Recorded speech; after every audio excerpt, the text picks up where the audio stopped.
You need to really figure out what's the why and the what. And then when you sit down and go, okay, then we've identified this audience. We know their pain points. Sit in their shoes and think through, well, what is the day in the life of that person? Now, when you start going into advertising planning, again, that's the where. Where do I need to show up to convey my message? Is social media even the right platform? Is there a community already there that you can engage with? Is that Facebook? Is that Instagram? Is that TikTok? Don't just follow the trends, right? I mean, we work with people like, I need to have a TikTok. And I'm like, why? You are targeting 45 to 55-year-old men. They are not on TikTok.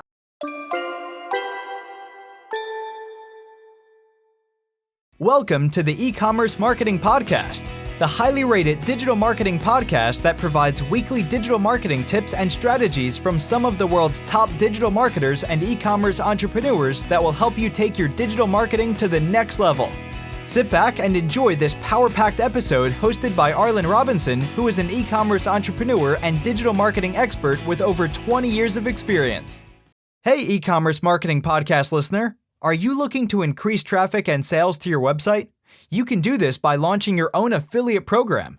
Just visit getosi.com and sign up for a free trial today. That's getosi.com. Now get ready to hear from your e-commerce marketing expert of the week as they drill down to give you details on marketing strategies that can help grow your business. Welcome back to the E-commerce Marketing Podcast, everyone. My name is Harlan and I'm your host. Today we've got a very special guest, Jennifer Sutton, who is a 3-time founder and a 4-time mom. Jennifer is an accomplished marketing and advertising expert who's dedicated her career to helping businesses grow and thrive. So after 2 years of dedicated work, and 2 decades rather of working in large advertising agencies, she's decided to take the leap of faith and establish her own marketing agency in 2013, Bright Marketing, which is growing into it a multi-million-dollar venture, which is really a testament to her business acumen. Welcome to the podcast, Jennifer.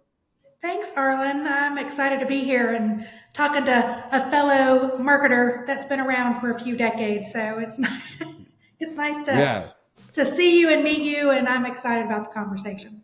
Yes, likewise. I'm excited to talk to you. And you're right. A lot of times I don't come across people that have been in business and doing things in business marketing for as long as I have. So it's good to see there's others that have been carrying the mantle, so to speak, as well, just as I have.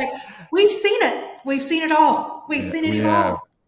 We have, for sure. And I know you've done a lot, as I mentioned in the intro. You were a 3-time founder, as far as founding 3 different businesses, as well as a 4-time mom.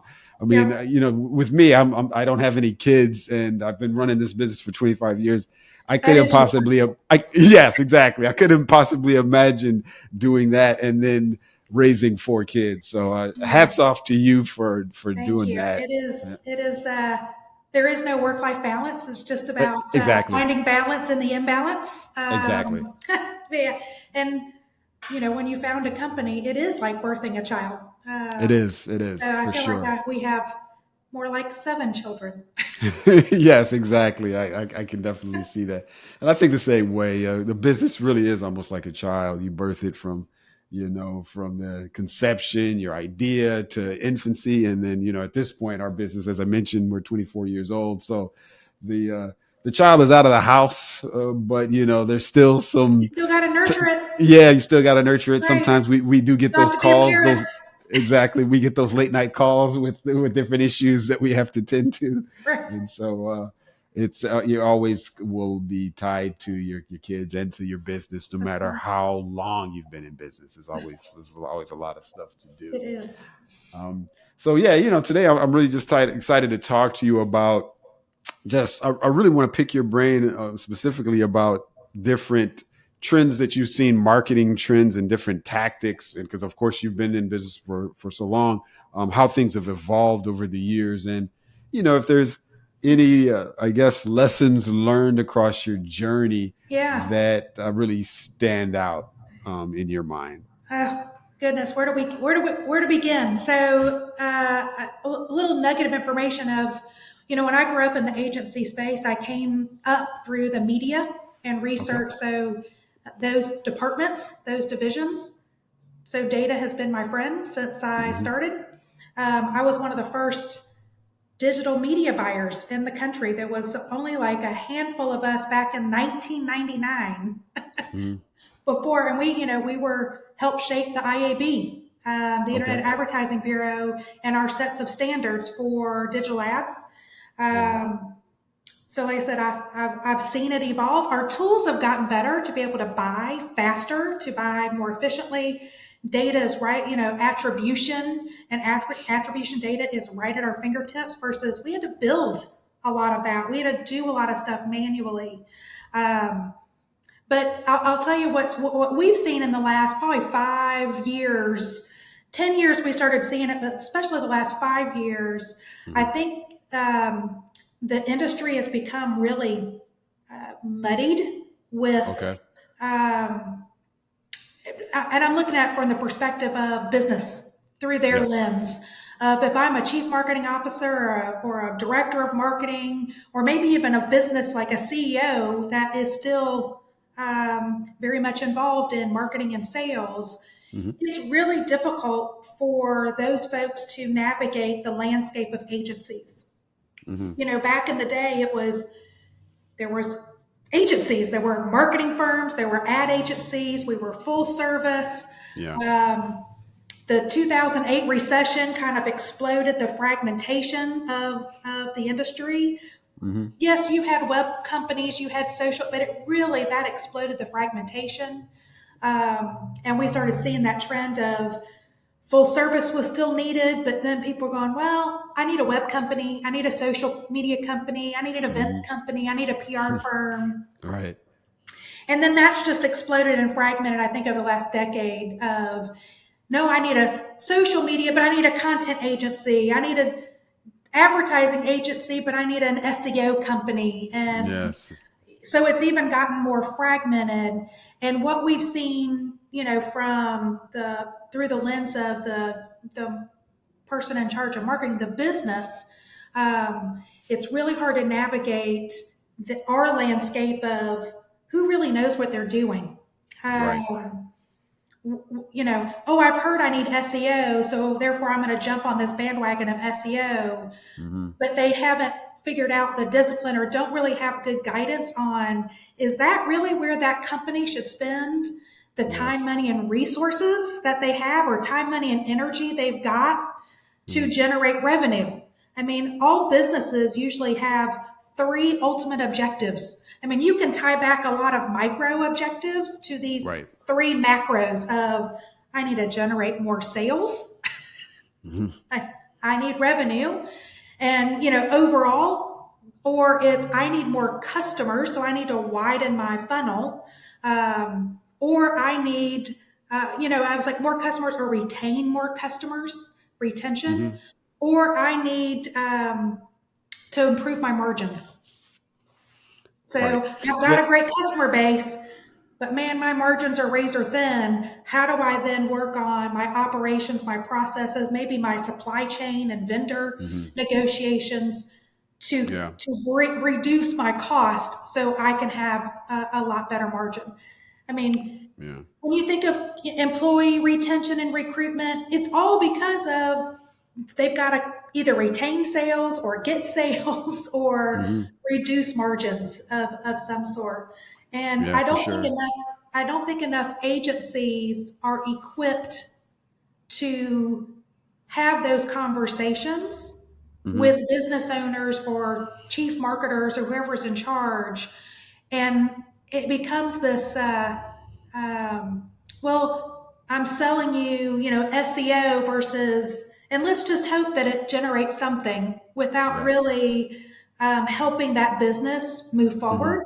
And I think Exactly.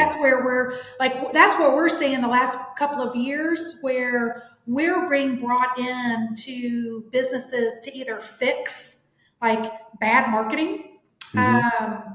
I would call bad actors, where Right. they're SEO gamers or social media, they're just putting up pretty pictures, but it doesn't do anything for the business. Nothing's integrated, especially around e-commerce. We just see the lack of like follow through and really intention to increase sales or increase customers or help them with margin.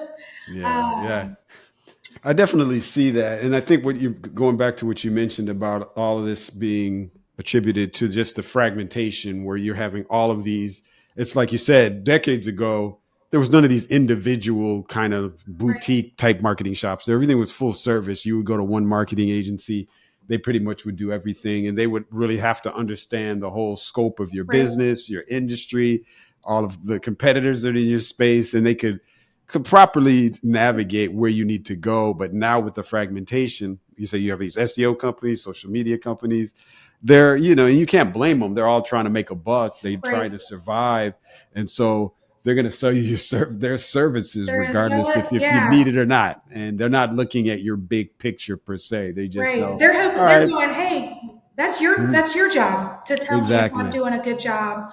Exactly. And what we're trying to do is help arm those business leaders to go, how do you choose the right partner? Even the decision, especially when maybe you're a company that's less than 50 million and you just have, less than 50 employees, of do you really need to hire staff? Yes. For that you might be better off finding a fractional relationship with an agency so that you don't have to spend, a big salary on one person, partner with somebody and really get, instead of spending $100,000 on a salary, and then on top of that, any of the other tactics that you need, whether it's advertising or SEO or video content or whatever, take those dollars and partner with it and get that so much more bang for your buck. But somebody that's looking out for the business to go, at the end of the day, we want to make sure that, companies like us that do that is 100,000 or 300,000 or 500,000, whatever that is that you'd be spending on labor and overhead. How does that translate and go? Our job is to make sure that company is seeing a return. Right. That's the bottom line. It's not just a return on ad spend. It's a return on that total marketing investment, whether we're doing social media or content or that. I mean, that's how a lot of agencies that I grew up in, there's still a lot of us out there, but we've kind of got lost in this dust of the fragmentation. Yes. And it's hurting these businesses. I mean, I can't tell you the type of conversations that I have on a daily basis with companies that are they're lost, or they thought they were hiring the right person or the right, whether it's internal or, an agent, a boutique agency. And they're like, I didn't see any type of return. Like even on labor, like I'm literally, we're onboarding a client that hired a staff of 5 people, over $1 million in salary. Wow. Not one sale in over a year. So it's like, that's a problem. So go, we're trying to just get that message out to, business leaders of there are companies that are out there, old school agencies that think through, there's 5,000 tactics. But how do you plan? How do you make sure that you're choosing those with intention? How do you make sure that the right success metrics are set up to go, yes, there's a return on ad spend, but how are we justifying all the way through to customer acquisition cost or customer retention costs?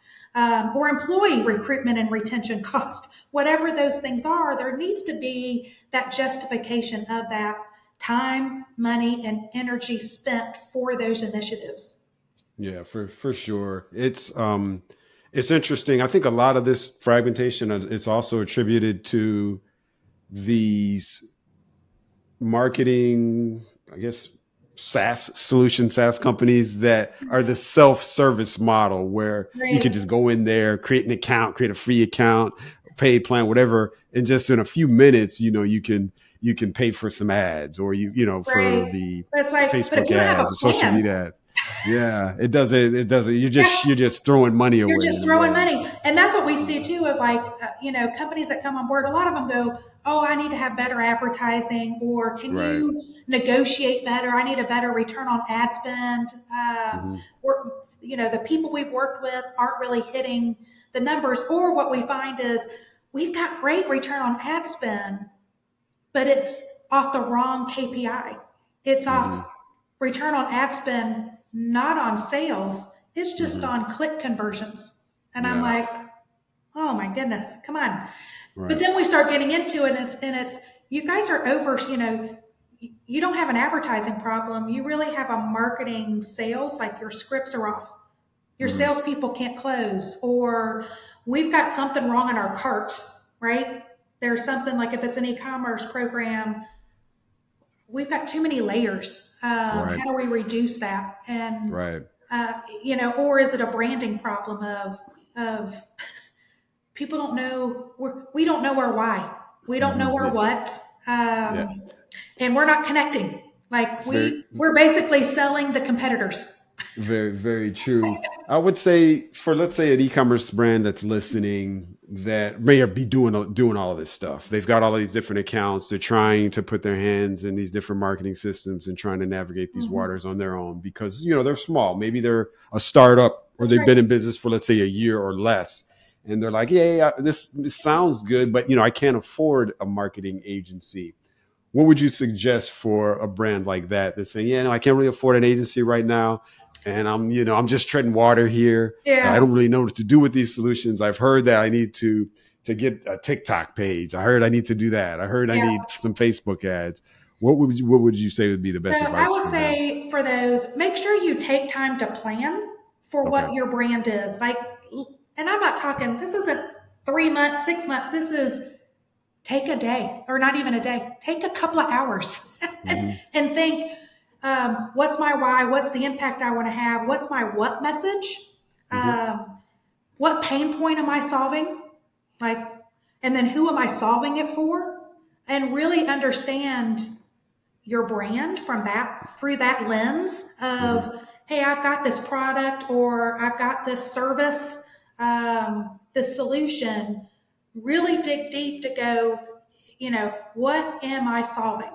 Hmm. What is what are people gaining by working Hmm. with me? Why should they Right. do business with me? Ask those fundamental questions.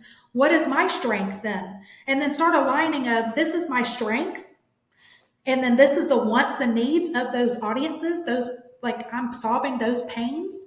Hmm. Your brand is then in the core of the why.